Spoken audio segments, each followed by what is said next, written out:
자, 예고된 대로 몇 가지 이제 질문글에 대한 것들을 답을 할 텐데요. 그냥 카페에 제가 그 질문을 받았었거든요. 그래서 질문 올라오신 글들 중에서 몇 개를 또 줄여서 썼고요. 그리고 평소에 이제 여러분들께서 한 번씩 질문하시던 내용들을 또 모아가지고 몇 개 주제를 가지고 이렇게 보도록 하겠습니다. 자, 먼저 1번에 보시면요. 지금 보시면 오답노트 관련 질문이 몇 가지 있었었는데요. 보시면 첫 번째가 5강 14페이지 3번의 그 내용이요. 국유 일반 재산의 대부료 징수에 관해서 민사소송으로 지급을 구하는 것이 허용되는가에 대한 질문을 하셨는데, 사실 이것보다는 여러분 더 기억을 하셔야 될 게 국유재산 있죠, 그죠? 국유재산 그러면요, 이 국가 소유재산은 항상 두 가지로 나누라 그랬습니다. 뭐와 뭐로 나누시라 그랬습니까? 그렇죠. 행정재산과 일반재산으로 나누라는 말씀을 드리지 않았습니까? 행정재산과 일반재산. 근데 이 행정재산, 일반재산으로 하면요, 이 행정재산은 이거는 공법관계로 가시라 그랬습니다. 그러나 일반재산은 무슨 관계로 가시라 그랬습니까? 사법관계로 가셔야 됩니다. 근데 일반재산 중에서 하나는 이름까지 기억을 해두셔야 돼요. 일반재산의 가장 대표적인 게 뭡니까? 이게 바로 이른바 국가소유 임야. 그래서 이걸 국유림이라고 이렇게 불렀습니다. 그죠? 국가소유 임야가 대표적인 일반재산이거든요. 행정재산 같은 경우에는요, 이거를 개인에게 쓸 수 있게 해주는 것이 이른바 뭐냐? 예를 들면 시청에 있는 식당, 경찰서 구내식당 이런 것들이 바로 행정재산의 사용허가를 받고 쓰는 거라 그랬습니다. 자, 여러분 이거는 뭡니까? 이거는 뭐죠? 행정행위 중에 뭡니까 이거? 그렇죠. 행정재산의 사용허가는요, 시청 건물을 아무나 개인이 가서 식당을 할 수 있는 게 아니죠. 그래서 이거는요, 개인한테 행정재산에 대한 특별히 사용 권능을 설정해 주는 것으로서 설권행위로서 특허입니다. 특허. 설권행위로서 이제 특허거든요. 그래서 이제 이게 사용허가는 특허가 되고요. 일반 재산은 그 개인이 쓰도록 할 때 국유임야 같은 경우에도 개인한테 농작물을 짓도록 빌려주기도 하거든요. 그때는 대부라는 용어를 쓴다 그랬습니다. 그죠? 이건 사법상 계약이래요. 근데 사용허가를 내줬으면 당연히 여러분 사용료를 부과를 하겠죠. 사용료를 부과를 할 겁니다. 이거는 사법관계입니까? 처분입니까? 행정재산에 대한 사용료 부과.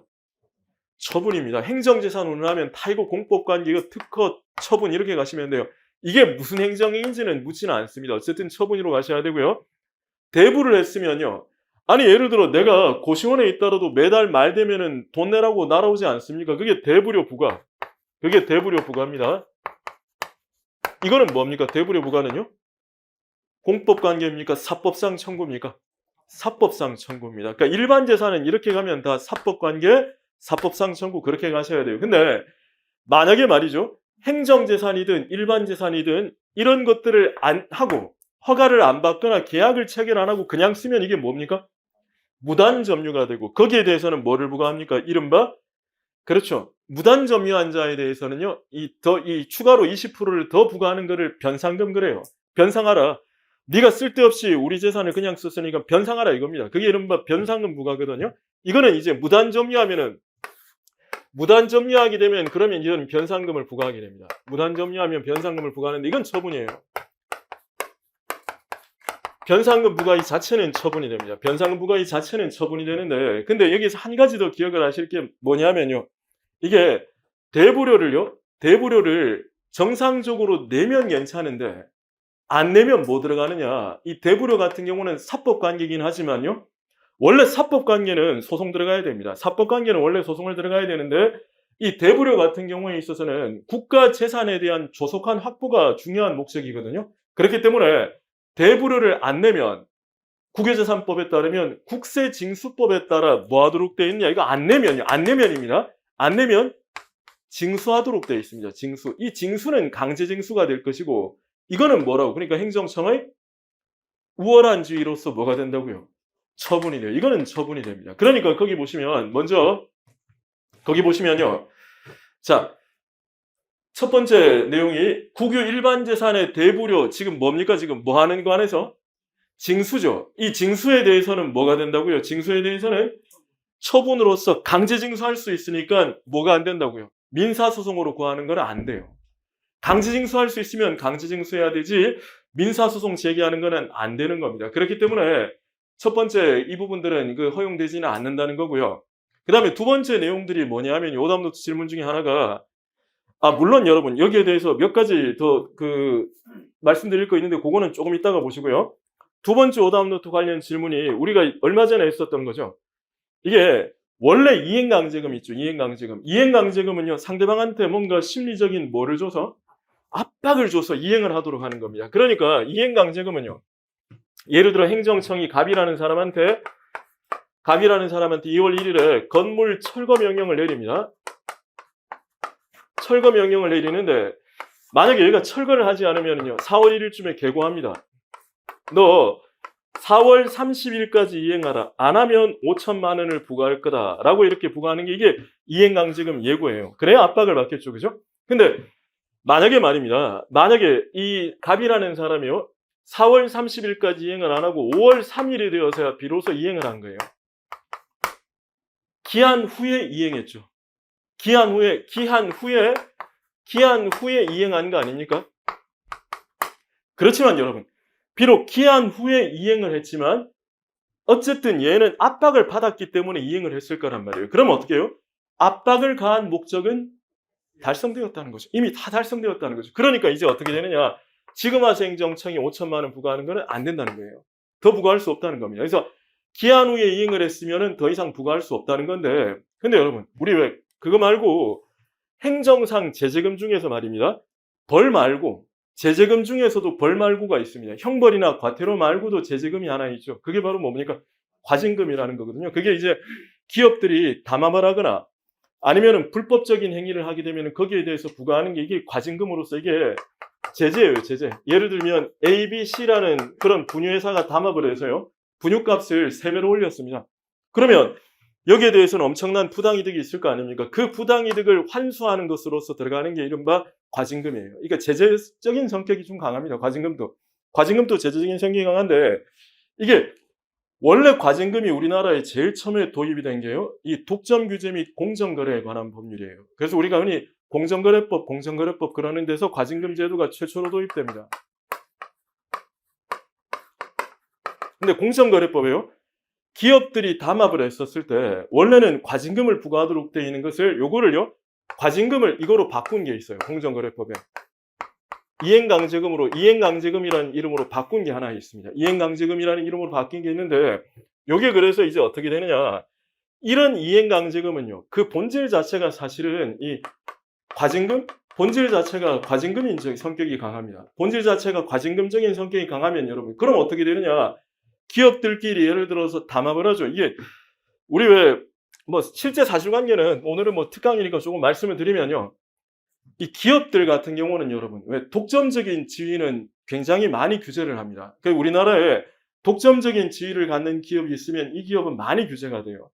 왜냐하면 그 기업은요. 자기 멋대로 가격을 올리거나 이런 일을 할 수가 있거든요. 그렇기 때문에 많이 규제가 됩니다. 그래서 지금은 거의 없지만 왜 케이블 TV 있죠. 그죠? 지금이야 우리 어디 넷플릭스나 이런 거 통해서 이렇게 보지만은 옛날에는요. 이 동네마다 케이블 회사가 있었습니다. 그래서 케이블 회사가 있어서 자기들끼리 가지고 있는 케이블 채널에 이 상품은 얼마, 이 상품은 매달 얼마 이런 식으로 해가지고 케이블 회사들이 있었습니다. 근데 이 회사들이 여러 개 있었는데요. A, B, C, D 이런 것들이 있었는데 이 회사가 이걸 다 인수를 해버린 거예요. 다 인수를 해서 이 회사가 이제 이 시장의 완전히 압도적인 지위에 된 겁니다. 그러니까 공정거래위원회가 미리요. 너 저기 가격 함부로 인상하지 마라고 A한테 가격 함부로 인상하지 말라고 조치를 한 거예요. 함부로 인상하지 마라고 조치를 했는데 그런데요. 얘가 안 그러면 이런 식으로 자기들은 합병한 의미가 없을 거 아닙니까? 그래가지고 얘들이 가격 인상을 들어간 겁니다. 4월 1일에 인상을 해서 이렇게 들어간 거예요. 그러니까 행정청이요. 자, 명령을 내렸죠. 그러니까 이제 이행강제금 부과하려면 압박을 들어가야 되죠. 너 언제까지 원상복구해? 5월 1일에. 언제까지? 5월 30일까지 원상복구해. 안 하면 얼마 부과하겠다라고 이행강제금 부과할 뜻을 알린 거예요. 알리니까 얘들이요. 5월 30일까지 유지하다가 그때서야 바로 이제 가격을 다시 또 인하를 한 거예요. 가격을 인하한 겁니다. 그럼 여러분 이거는 보세요. 일단 5월 30일 전에 이행을 했죠. 압박한 기한까지 이행을 했잖아요. 우리 봤지만 이행했으면 이행강제금을 부과할 수가 없지 않습니까? 그러나 이거는 여러분 그 성격이 본질이 뭐에 가깝다고요? 과징금에 가까운 겁니다. 과징금에 가까운 거니까 이거는 과거에 대한 원래 제재로서 부과될 수 있는 부분입니다. 그래서 우리 판례가 이 경우에는 이행했더라도 과징금을 부과할 수 있다고 본 게 거기에 나오는 두 번째 질문이 되는 겁니다. 보시면요. 보십시오. 의무 불이행을 중단하고 그러니까 지 멋대로 올린 가격 인상을 중단하고 의무를 이행한 거예요. 가격을 다운시킨 겁니다. 그러더라도 여기에 대해서는 제재를 할 수가 있거든요. 그런데 여러분 여기에는 키워드를 어디에 찾아야 된다고요? 과징금인데 아니 여기 안 나오잖아요. 과징금이. 그럼 여기 지금 문제에서 지금 과징금이 안 나오잖아요. 그 제재적 성격을 체크하시든 아니면 공정거래법을 체크하시든 공정거래법 체크하시면 그게 이른바 과징금에 관련된 내용이 됩니다. 그래서 그렇게 되면 이제 이 과징금이 된다라고 생각을 해주시면 될 겁니다. 그러니까 여러분 보시면요. 그러면 이제 그 정도 보시면 되고요. 그 다음에 다음 주제 보시면 자, 그 다음에 보시면요. 따라서 이제 보시면 국유 일반 재산의 대부료 징수 있죠. 그죠? 국유 일반 재산의 대부료 지금 뭡니까? 여러분 지금 여기는 징수라는 표현이 나오죠. 그죠? 그럼 징수라는 표현이 나오면요. 이게 체납했다는 걸 전제를 하는 거예요. 아니 여러분 세금 부과 처분을 하지도 않고 징수를 합니까? 말이 안 되죠. 그래서 징수라는 말은 이미 체납했다는 거예요. 체납했다. 얘가 납입을 제대로 안 하고 있다는 겁니다. 그때 들어가는 게 징수입니다. 그러면 거기에서는 어떻게 되느냐? 징수는 어떻게 해요? 지금 말씀드린 것처럼 강제로 징수를 할 수 있는 거죠. 그죠? 강제 징수할 수 있으면 민사소송은 안 된다가 돼야 되겠죠. 그래서 이거는 허용되지 않는다가 돼요. 민사소송 방법을 하는 거는 허용되지 않는다로 연결돼야 됩니다. 키워드는 징수입니다. 아시겠죠? 징수할 때는 민사소송으로 허용되지 않는다는 게 그 내용이 되고요. 그 다음에 두 번째 보시면요. 징수는 그러니까 이거는 여러분 징수와 달리 여기 보시면 대부계약 있죠. 대부계약과 대부료 부과는 무슨 관계라고요? 사법관계입니다. 아시겠죠? 그 다음에 대부료를 안 냈을 때 징수하는 거는 처분인데 일단 대부계약을 하고 매월 말에 납부하라라고 고지서 날아오는 것까지는 사법상 청구예요. 안 내면 징수 들어가는 거는 강제징수로서 처분이 되고요. 그래서 그거랑 용어를 구분해 두도록 하십시오.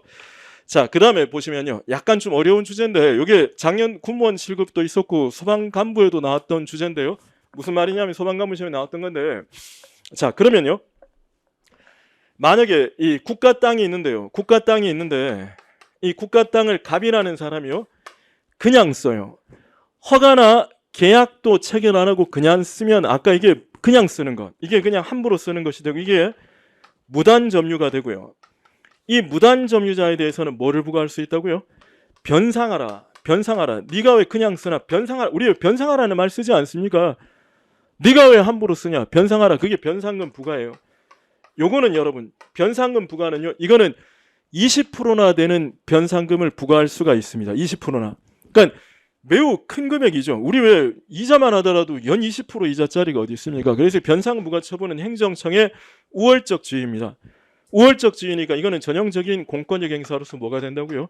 처분이 돼요. 이건 공권력 행사로서 처분이 됩니다. 처분이 되는데 근데요. 아무런 여러분 예를 들어 내가 계약을 맺고 남의 땅을 쓰면 이거는 남의 땅을 쓸 원인이 있죠. 근데 계약도 안 맺고 남의 땅에 그냥 쓰면요. 이거 어떻게 됩니까, 여러분? 남의 땅을 쓰면 이게 이른바 이게 부당이득이 돼요. 그러니까 부당이득이라는 거는요. 특정한 이득을 지칭하는 용어가 아니라 원인 없는 이득은 통틀어서 부당이득이라 그래요. 그러니까 뭐냐면 계약이라든가 이런 것들 없이 그냥 쓰면 이게 다 부당이득이 됩니다. 그러니까 만약에 여러분들이 뭐 수업을 정상적인 수강료를 내고 들어야 되는 수업을 그냥 도강을 한다. 이것도 법률 용어로는 부당이득이 될 수 있는 겁니다. 그러니까 여기 보시면요.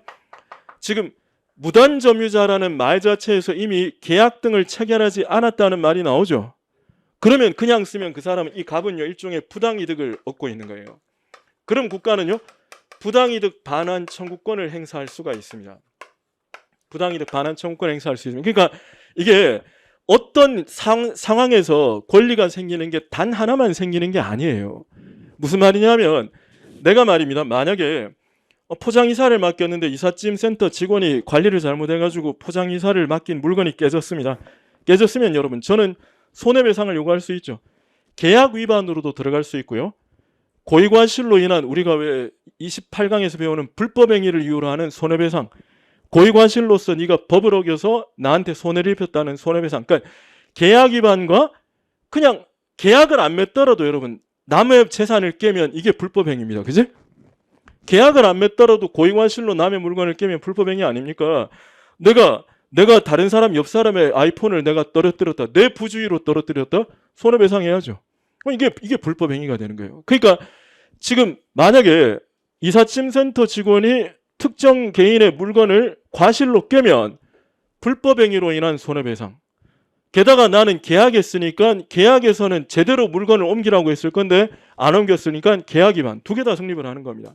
그러니까 어떤 권리가 하나만 생기는 게 아니라 여러 개가 생길 수가 있어요. 그러니까 여기도 뭐냐면요. 자, 보세요. 국가 땅을 개인이 계약 등도 체결하지 않고 그냥 쓰면 그러면 이거는 일종의 무슨 점유가 되고 무단 점유가 되어서 변상금 부과 처분을 할 수가 있고요. 그게 아니라 계약도 안 하고 남의 땅을 그냥 썼으니까 얘는 부당이득을 얻는 거죠. 그러면 국가는 부당이득 반환 청구를 들어갈 수 있는 거예요. 요거는 무슨 권리입니까? 부당이득은 사권. 이거는 처분이죠. 그죠? 이건 처분입니다. 그러니까 어떻게 되느냐. 만약에 국가는요. 이거를 지금 그러니까 선택을 할 수 있는 겁니다. 아까 계약 위반 불법행위처럼 선택을 할 수 있는 거예요. 그러면 이거를 선택을 하면 이거는 사건이죠. 근데 상대방이 반환을 안 해요. 그럼 뭐 들어가고? 아니요. 이걸 행사했는데 부당이득 반환 청구를 행사했는데 상대방이 돈을 안 갚아요. 반환하라. 네가 쓴 무단으로 1년 동안 썼으니까 부당이득 반환하라. 그러니까 상대방이 안 갚습니다. 그럼 뭐 하고요? 사건은 여러분 원칙적으로 규정이 없으면 강제징수 못해요. 뭐 들어갈 수밖에 없고 소송 들어갈 수밖에 없습니다. 소송. 부당이득 반환. 만약에 내가 친구에게 돈을 빌려줬는데 그 친구가 돈을 안 갚는다. 내가 친구 집에 가서 물건 가져오면 저는 구속됩니다. 저는 그 사람을 상대로 뭐를 할 수밖에 없다고요. 소송을 제기해서 소장을 제출해서 소송을 제기해서 이기면 법원에서 징수를 들어갑니다. 그러니까 여러분 이건 아까 무슨 권리 사건이라 그랬죠? 이거 행사했는데 상대방이 이행을 안 하면 뭐 들어가고? 반환 소송을 들어가는 거예요. 소송을. 변상금 부과 처분했는데 안 하죠? 이건 처분이거든? 뭐 들어가고? 강제징수 들어갈 수 있다는 겁니다. 강제징수. 자, 다시요.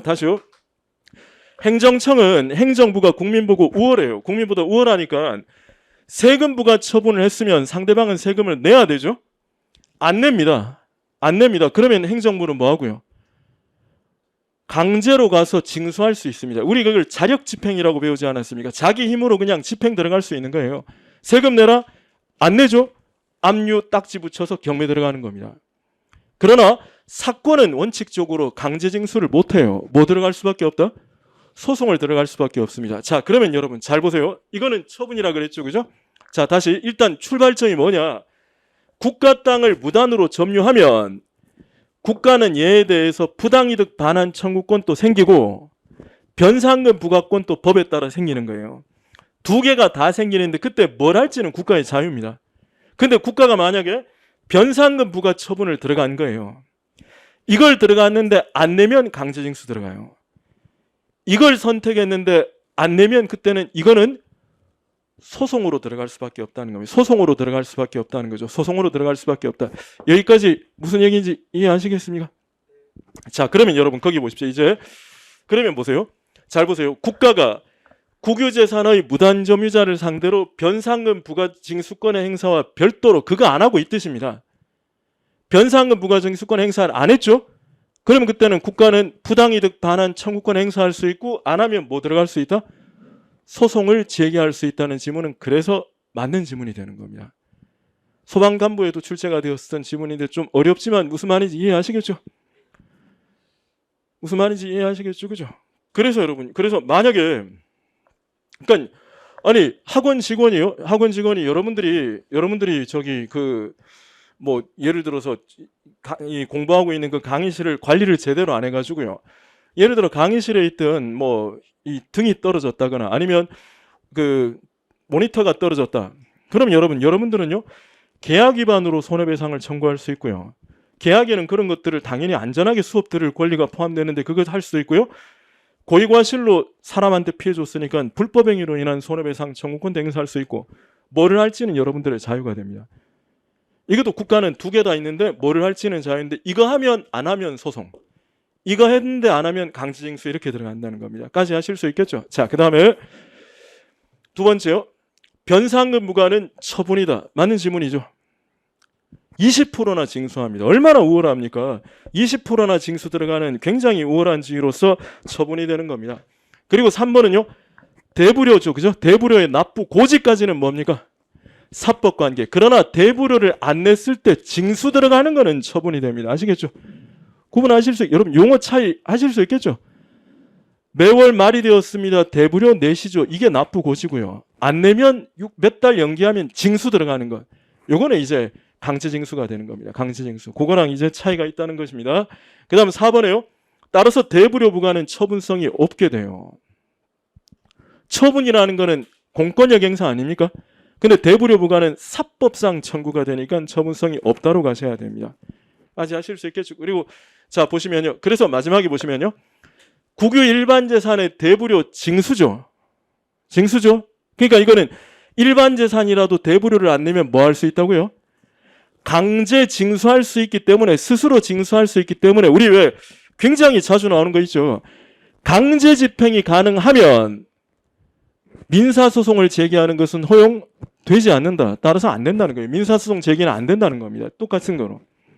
강제 집행이 가능하면 민사소송을 구하는 것은 안 된다는 게 그 내용이 되는 거예요. 여기까지 하시겠습니까? 민사소송을 하는 것은 안 된다는 게 그 내용이 됩니다. 자, 이제 여기 답이 그래서 이렇게 1번, 2번은 맞는 지문이고 3번, 4번은 틀린 거고 5번은 맞는 지문이 되겠습니다. 자, 그 다음에 이게 또 이 질문을 하시는데 이게 뭐냐 하면요. 인허가 의제 있죠. 그죠? 인허가 의제. 인허가 의제 관련해서요. 왜? 이 법에 따른 허가를 받으면 다른 법에 따른 허가를 받은 것으로 본다라는 내용이 있지 않습니까? 그게 이른바 인허가 의제인데 이 인허가 의제와 관련해서요. 그래서 보시면 인허가 의제는 대부분이 어떻게 되느냐. 이건 뒤에 그 조문을 먼저 보시겠습니다. 조문을 먼저 보시면요. 자, 건축법 11조는 어떻게 되어 있느냐. 이 법에 따른 건축허가를 받으면 농지 전용 허가를 받은 것으로 본다. 이렇게 되어 있어요. 그죠? 그 다음에 주택법 제17조도요. 이 법에 따른 주택건설 사업계획 승인 처분을 받으면 그러면 지구단위 계획 결정을 받은 것으로 본다. 이렇게 되어 있습니다. 그러니까 무슨 말이냐면요. 원래는 논에다가 건물을 짓고 싶으면 건축허가 별도로 건축법에 따라 그 시장한테 건축허가 신청을 하고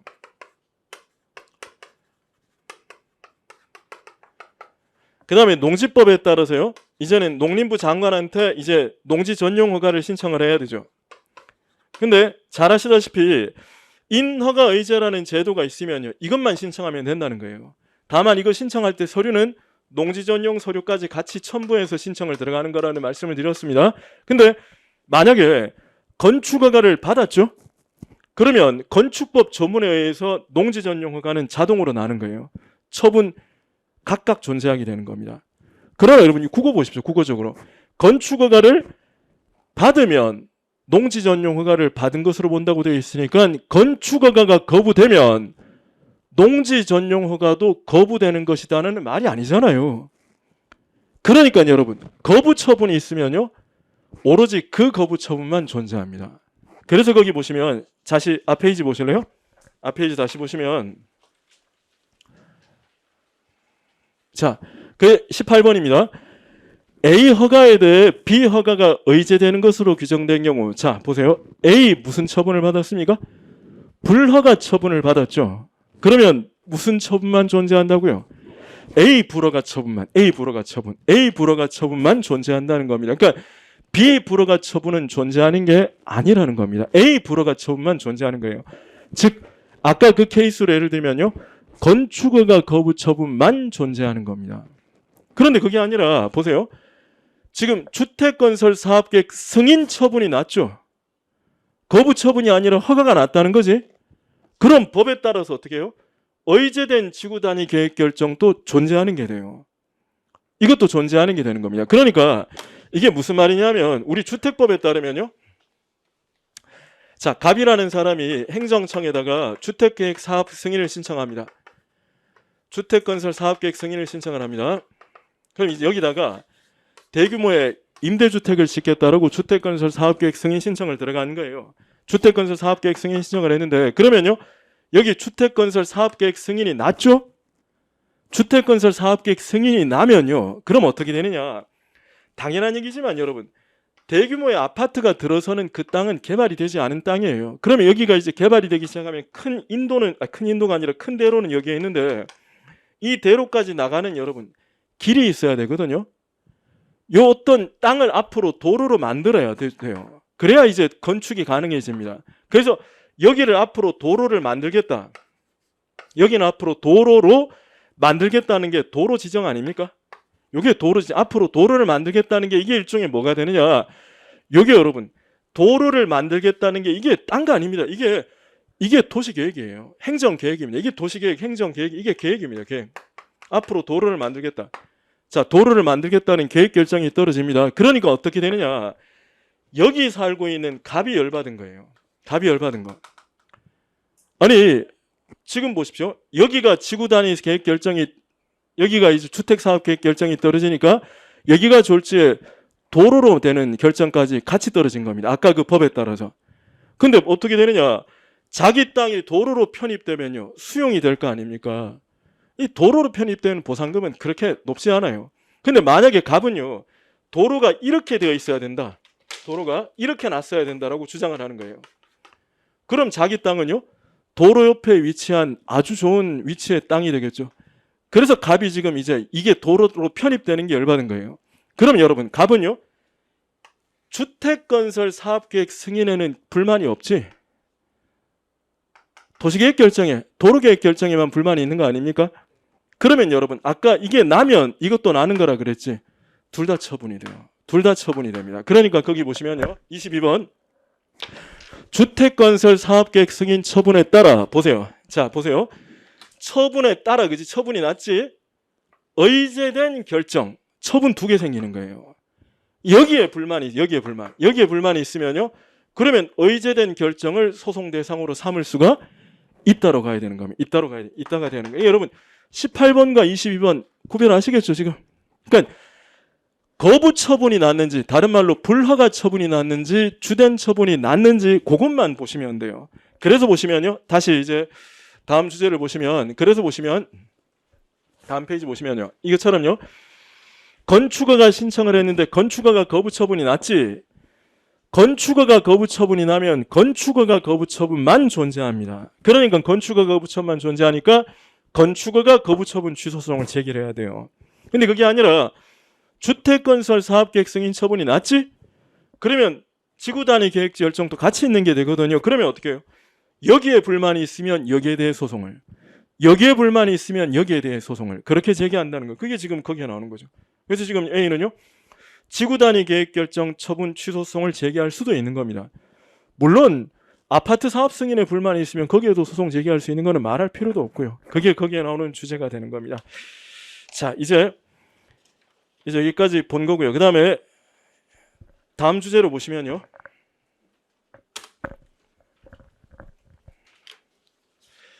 자, 42번 관련된 주제, 오답노트 역시 그 지문인데, 이게 계속 말씀을 제가 드렸었던 게 뭐냐면요,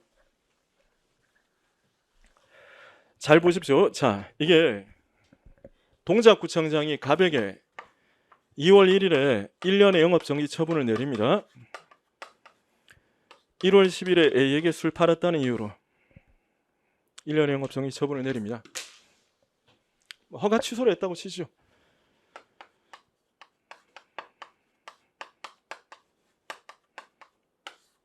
갑이요, 동작구청장을 상대로 2월 10일에 이 처분에 대한 취소 소송을 제기했고요.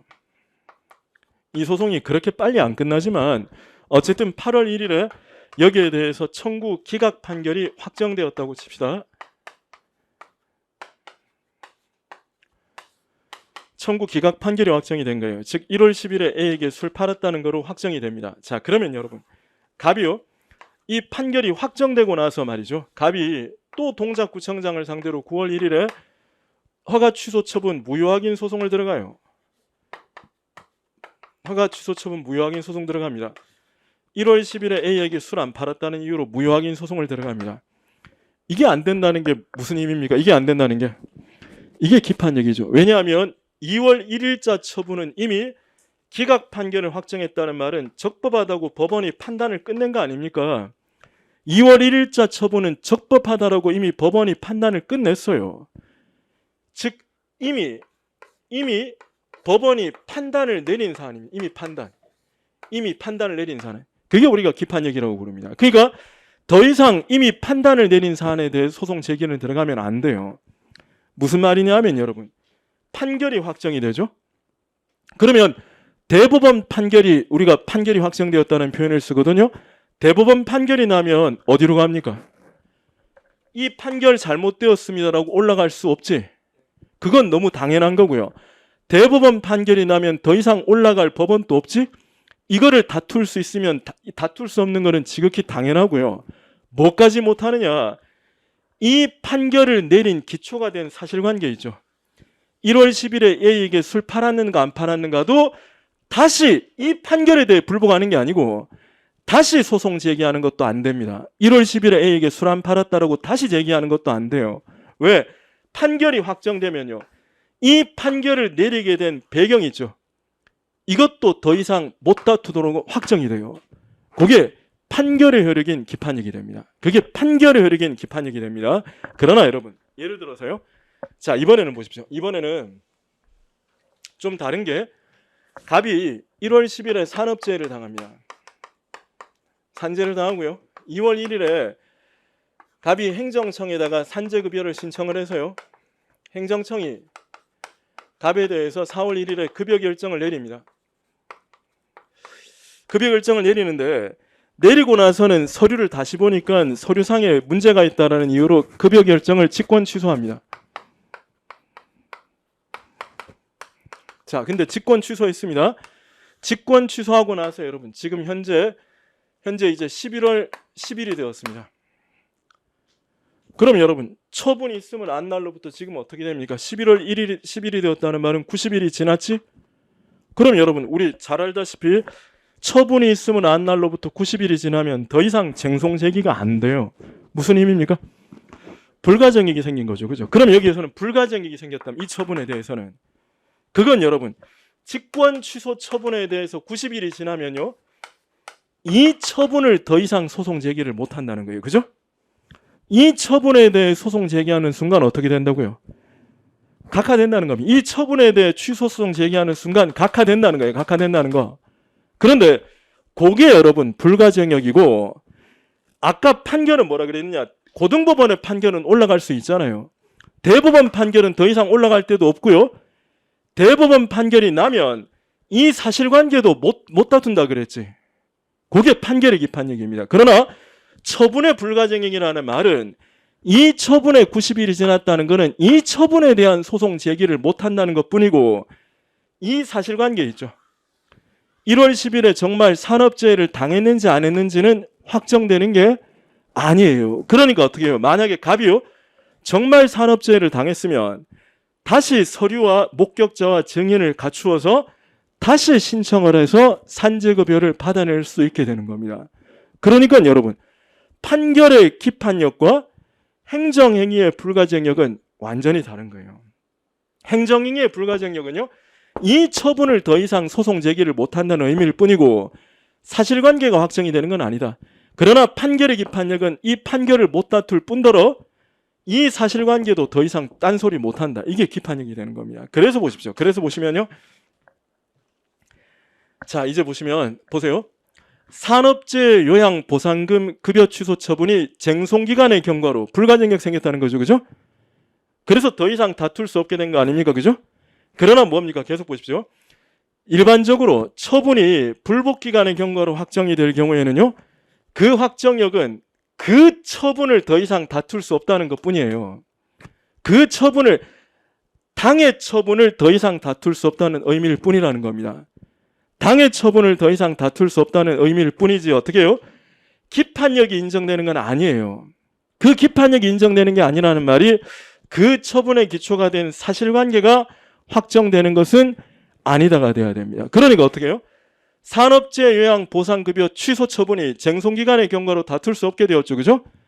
그러더라도 다쳤는지 안 다쳤는지가 확정되는 건 아니기 때문에 다시 청구를 할 수가 있게 된다는 겁니다. 다시 청구를 할 수가 있게 된다는 게 우리 판례 입장이 되는 겁니다. 여기까지 아시겠습니까? 자, 그 다음에 이제 다음 주제입니다.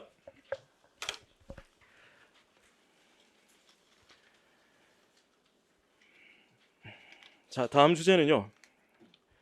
이게 이것저것 자꾸 질문하시는데 보십시오. 만약에 지금 1번 주제를 바로 보시면요. 여기입니다. 예를 들어서 김포시에서요. 공공사업을 추진하려는데 거기에 땅 주인이 갑이에요. 그러면 김포시는요. 갑과 일단 뭐부터 합니까? 갑 보고 얼마에 살게 팔아라라고 둘이 서로 협상을 하겠죠. 그죠? 그게 협의예요. 협의. 협의가 결렬이 되면 이제는 강제로 취득을 합니다. 그게 뭐라고요? 수용이죠. 근데 수용은 누가 합니까? 토지수용위원회가 하게 됩니다. 그러니까 수용만 전문적으로 하는 기관이 있습니다. 수용 결정만 내리는 기관이 그게 토지수용위원회입니다. 그러니까 여기에서는 김포시는 경기도니까 경기도 토지수용위원회에서 수용 결정을 하게 된다는 거죠. 근데 여기서는 여기서 한 가지 조심하실 게 여기는 여러분 수용 지금 뭐라고 그랬습니까? 지금 재결이라 그랬지만 여기서 재결은 절대로 행정심판이 아닙니다. 수용 재결은 그냥 처분이에요. 그냥 처분. 수용 재결은 그냥 처분입니다.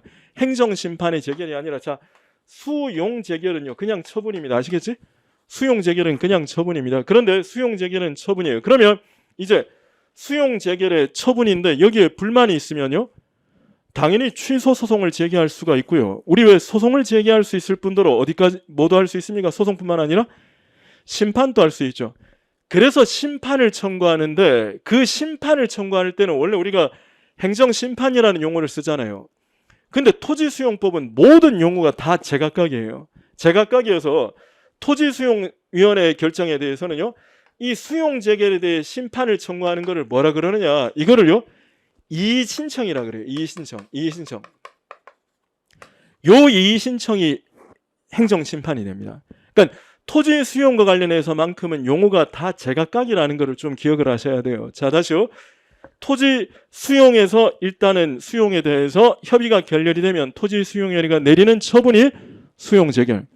여기에 불만이 있으면 하는 행정심판이 이의신청이 되고 그러면 행정심판에 대한 신청을 했으면 또 재결이 있겠죠. 그때도 그래서 또 이 재결이라는 용어를 쓰거든요. 다만 이때 보십시오. 요 재결은요. 앞에 무슨 재결이라고요? 이의 재결. 그러니까 이 신청에 대한 재결. 그래서 이 재결 이렇게 부르는 거예요. 그럼 요 이 재결이라는 용어를 쓰면 요거는 뭐라고요? 이거는 행정심판입니다. 이 재결. 그러니까 자 다시요. 수용 재결은 처분. 이 재결은 행정심판의 재결. 우리가 알고 있는 재결. 요 이 재결이 우리가 알고 있는 그 재결이에요. 그러면 여러분 이 재결입니다. 자 그럼 보십시오. 먼저 보시면 그래서 보세요. 수용 재결은요. 재결이라는 명칭에도 불구하고 행정심판의 재결이 아니라 최초의 처분이 되는 겁니다. 행정심판의 재결이 아니라 최초의 처분이 돼요. 여기까지 일단 하시겠죠. 수용 재결 이름을 익숙해지셔야 됩니다. 그 다음에 보십시오. 그 다음에 이 2번은 지금 뭐 굳이 문제 신경 쓰지 마시고요. 어쨌든 여기에 대해서는 이제 어쨌든 수용 재결이 그거라는 거를 기억을 하시고요. 원처분이다. 수용 재결에 불만이 있으면 뭐를 한다? 이의신청을 한다. 이의신청에 대한 재결이 이의재결이다는 것까지 지금 여기까지 기억을 해두시고요. 자, 그 다음에 우리 조금 더 보실 게 그러면 여러분 갑이 이의신청을 했는데도 기각되는 거 있죠. 여기에서 기각재결이 떨어진 거예요. 기각재결이 떨어지면 궁극적으로 갑은 소송을 갈 거 아닙니까? 소송을 갈 때는 여러분 수용재결 취소송을 제기하는 게 맞습니까? 이의재결 취소송을 제기하는 게 맞습니까? 수용재결 취소송입니까? 이의재결 취소송입니까? 그게 여러분 우리 행정소송법에 따르면요. 원처분과 재결이 둘 다 있을 때 원칙적으로 둘 중에 하나만 소송을 제기할 수 있도록 되어 있거든요. 그때 소송을 제기할 때 원칙적으로는 행정심판의 재결을 소송 대상으로 할 게 아니라 원처분을 소송 대상으로 하도록 되어 있습니다. 그러니까 여러분 요거는 이제 소방지계도 나오는 주제입니다. 수용 재결에 대해 이의 신청을 거쳐 취소 소송을 제기할 때는 원칙적으로 뭐가 소송 대상이 된다고? 수용 재결이 돼. 이게 원처분. 이게 원처분주의가 되는 거지. 이게 원처분주의. 원처분주의가 되는 겁니다. 수용 재결에 대해서. 여기까지 하실 수 있겠죠? 수용 재결이 소송 대상이 된다. 그게 원처분주의입니다. 원처분주의. 수용 재결이 소송 대상이 된다. 이게 원처분주의가 되는 겁니다. 자, 그런데 문제는요. 자, 이제 여기 계속 보시면 근데 문제는요. 물론 여러분. 자, 수용 재결에 대해 취소 소송을 제기할 때는 이의 재결을 거쳐야만 한다. X입니다. 수용 재결에 대해 취소 소송을 제기할 때는 이의 재결을 거쳐야만 한다. X입니다. 왜 X입니까? 행정심판은 원칙적으로 임의적 절차에 불과하니까. 그게 여기 나오는 거죠. 행정심판은 임의적 절차에 불과하다. 그게 그 뜻이 되는 겁니다. 그러니까 안 거쳐도 돼요. 그러니까 수용 재결에 대해서요. 잘 보세요. 수용 재결에 대해서 바로 취소 소송 들어가도 되고요. 이의 재결을 거쳐 취소 소송을 들어가도 되는데 그때는 수용 재결 취소 소송 이렇게 된다는 겁니다. 여기까지 하실 수 있겠죠? 이게 원래 어려운 주제입니다. 되게 어려운 주제입니다. 그 다음에 한 번 더 보시면요. 이제 그 다음 주제입니다. 이제 그 다음 주제는요. 근데 문제는 그러면 아까 말씀드린 토지수용위원회 가면요. 토지수용위원회가 재결을 하겠죠. 그죠? 재결을 하면 여러분 여러 가지가 있는데 그중에 중요한 거는 면적과 보상금이에요. 면적과 보상금인데 그러니까 이럴 수 있겠죠. 갑은요. 아니 내 땅이 거기 학교 짓는데 왜 필요하냐. 내 땅이 그 도로 넓히는데 왜 필요하냐. 내 땅이 공원 만드는데 왜 필요하냐. 그러면요. 전혀 자기 땅은 수용 대상이 아니라고 주장하는 거 아닙니까? 그때는 수용 재결 취소성을 들어가는 게 맞습니다. 맞는데 문제는요. 대부분의 경우에는 거기에 불만이 있지를 않아요. 어디까지나 보상금에 불만이 있는 거죠. 보상금. 아니 내가 생각하기에 내 땅은 한 3억은 내야 될 것 같은데 왜 1억밖에 안 주느냐. 그게 보상금에 불만이 있는 겁니다. 보상금에 불만이 있을 때는 어떻게 되는가 하면요. 보상금에 불만이 있을 때는 그러면요. 원래는 이렇게 되겠죠. 보상금도 재결의 내용이니까 그죠? 보상금도 재결의 내용이니까 당연히요. 갑이 경기도 토지수용위원회를 상대로 보상금에 대해서 재결에 대해서 취소송을 들어가는 게 맞을 거예요.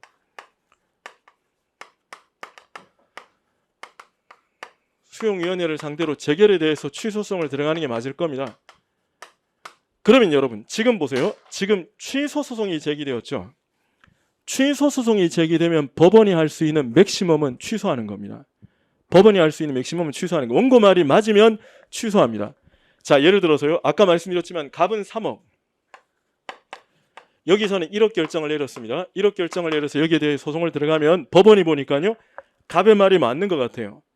그러면 재결을 취소한 수용 재결을 취소한다 이렇게 나오겠죠. 그럼 수용 재결을 취소하면요. 토지수용위원회는 다시 재결해야 돼요. 이번에는 1억 5천. 갑도 불만이지? 그럼 또 재결 취소송 들어가는 거예요. 그러면 법원은 또 취소하겠지? 그러면 토지수용위원회가 다시 재결. 2억 재결. 갑은 여전히 불만이 있잖아요. 또 소송 들어가는 겁니다. 소송이 끝나지를 않아요. 그러면 이렇게 갈까 같으면요. 굳이 취소소송이라는 형식을 제기하지 말고 갑이요. 아예 돈은 누가 줍니까? 경기도 토지수용위원회가 줍니까? 김포시에서 줍니까? 김포시에서 주니까 어떻게? 김포시를 상대로 3억 내놔라. 그런 소송을 제기하면 법원이요. 금액을 이거는 2억 7천이다 라고 법원이 딱 결정을 하면 더 이상 소송은 안 생길 거 아닙니까?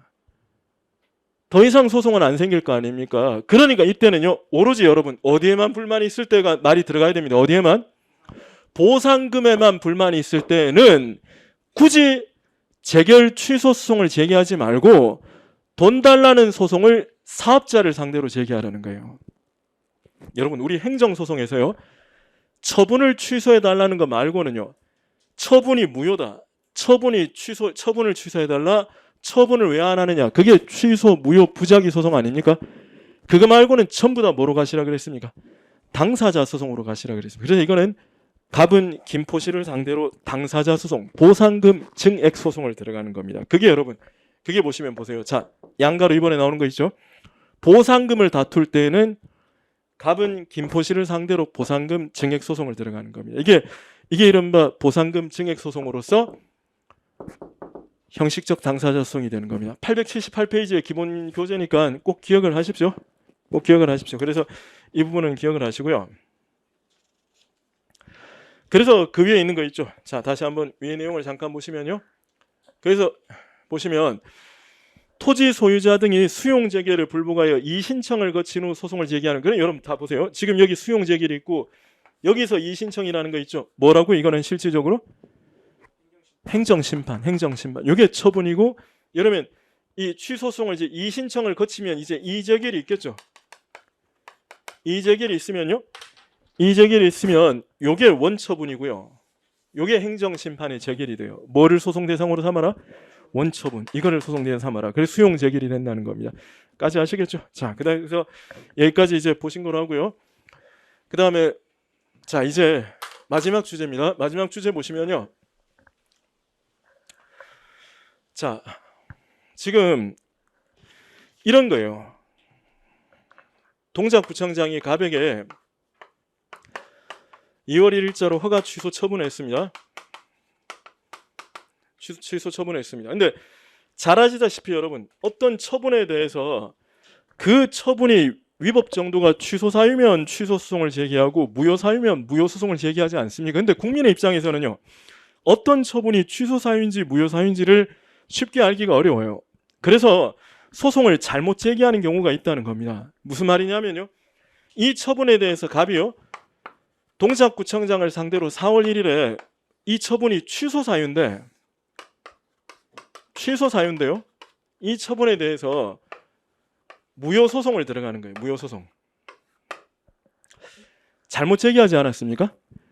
그러나 여러분, 취소 소송에서 이기려면 그 처분이 뭐하다는 것만 되면 됩니까? 위법하다는 것만 되죠. 그죠? 처분이 무효라는 주장에는요, 이 처분은 위법하다, 게다가 중대명백하다, 이런 주장인 거예요. 그러니까 위법하다는 주장은 당연히 깔려 있는 겁니다. 그러니까 법원이 보니까 이 처분이 위법하죠. 단순 위법하죠. 판결해 줍니다. 무슨 판결해 주겠습니까? 취소 사유라면 취소 판결합니다. 취소 판결. 이때도 취소 판결 들어갑니다. 무효 판결하는 거 무효가 아닌데 어떻게 무효 판결을 합니까? 취소 판결 내려줍니다. 취소 판결 내려주는데 문제는요, 이 처분에 대해서 갑이요, 이때 제기한 게 아니라, 이날 제기한 게 아니라 8월 1일에 무효 소송을 제기한 거예요. 8월 1일에 무효 소송을 제기했습니다. 자, 어떤 문제가 생기는가 하면요, 이때 8월 1일에 무효 소송을 제기하면 이 처분이 있죠. 취소 사유잖아요. 원래대로라면 취소 소송을 들어가야 되겠죠. 취소 소송대로 제기했으면 이거는 각하될 사안이에요. 각하될 사안입니다. 각하될 사안인데 무효 소송을 제기했잖아요. 근데 잘 아시다시피 여러분, 무효 소송은 원래 기간 제한이라는 게 없잖아요. 그러니까 판사가 어떤 처분에 대해 무효 소송을 들어오면요, 거슬러 올라가서 90일이 지났다는 이유로 각하를 안 해요. 심리 들어가지. 무효 소송은 기간 제한이 없으니까 이게 심리를 들어간 상태입니다. 그러니까 각하하기는 그래요. 무효 소송이니까. 그렇다고요, 인용을 할 수는 더더욱 없어요.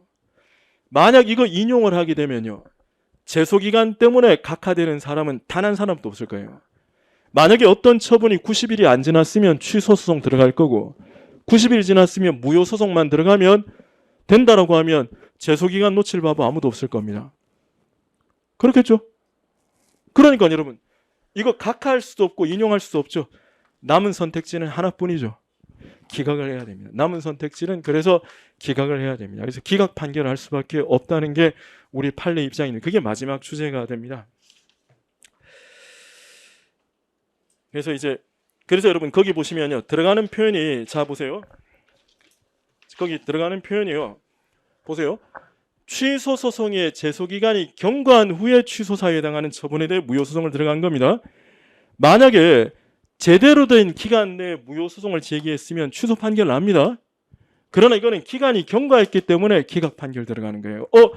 여러분들 생각이에요. 단순하게 또 이거 저기 들어가면 기계적으로만 생각하면요, 취소 소송의 제소 기간이 경과했으면 각하해야 되는 거 아닙니까? 라고 생각하실 수 있을 건데, 이거는 각하를 하면 안 돼요. 왜? 취소 소송의 제소 기간이 지났지만 무슨 소송이 들어갔습니까? 무효 소송이 들어갔으니까 각하면 안 돼요. 만약에 여러분 보세요. 취소 소송의 제소 기간이 경과한 후에 취소 사유에 해당하는 처분에 대해 취소 소송을 제기했으면 각하될 거예요. 이게 무효 확인 소송이 들어갔기 때문에 각하하면 안 됩니다. 그래서 이때는 기각하는 수밖에 없게 되는 겁니다. 기각하는 수밖에 없게 된다. 자, 그래서 이 저기 이 뭐 내용들을 몇 가지 지금 주제를 우리 봤었었는데요. 뭐 지금 요 내용들은 뒷부분 내용들은요. 어차피 오답 노트가 아직 많이 남아 있기 때문에 오답 노트 시간에 또 이렇게 또 보면서 또 정리를 하게 될 겁니다. 근데 그 거듭 말씀드리지만 어쨌든 지금 문제가 25문제로 확정이 되지 않았습니까? 확정이 되었기 때문에 그리고 25문제로 확정이 되어도 총 문제 수는 75문제예요. 그러면 늘 100문제 치던 그 시험에 비교해 봤었을 때 변별력을 가져오는 것이 어려워요. 그러면 어떻게 되느냐? 문제 난도는 조금 올라갈 수밖에 없을 겁니다. 안 그러면 정말 이제 안 그러면 뭐 문제 변별력을 가져가지 않는다 그러면 정말 최악의 경우 이제 몇 명 안 뽑는다는 얘기가 될 거니까 그게 아닐 거니까 문제 난도는 올라갈 거예요. 난도가 올라가는데 그러면 적어도 여러분들도 지금 뭐 옛날 소방직 문제처럼 보실 게 아니라 그 오답 노트까지는 그러니까 제가 이런 시간에 봤든 안 봤든 오답 노트까지는 보시고 그리고 누누이 말씀드리지만 그 기본서 오답 노트 기출 이 정도 되면 사실은 할 만큼 다 한 겁니다. 거기서는 다 한 거예요, 다 한 거. 다 들어간 거니까 여러분 소방에서는 특히 굳이 저기 최신 판례나 이런 것 부분들까지 너무 신경 쓰지 마시고 그냥 기본서 지금 하고 계시는 오답 노트 기출 그 계속 반복한다고 보십시오. 어쨌든 국가직이 4월 8일로 났거든요. 그럼 작년에 소방직이 4월 8일이었지 않습니까? 그럼 이제 국가직보다는 늦게 볼 거라는 것이 일반적인 견해를 하면 4월 중순이 되지 않을까 싶네요. 4월 중순이 되지 않을까 싶은데 어쨌든 같은 날 치지는 않을 겁니다. 같은 날 치지는 않을 거니까 4월 중순이 되지 않을까 그런 생각을 하는데 어쨌든 시간은 지금 충분히 있으니까 복습들 잘 하시고요. 오답 노트는 여러분 꼭 듣도록 하십시오. 들을 시간 없으신 분들은 책으로라도 보십시오. 지금도 계속 무료 배포가 있으니까 보시도록 하시고요. 계속 이어서 우리 저기 김동준 선생님하고도 어떤 그 문제 정리를 하도록 하십시오.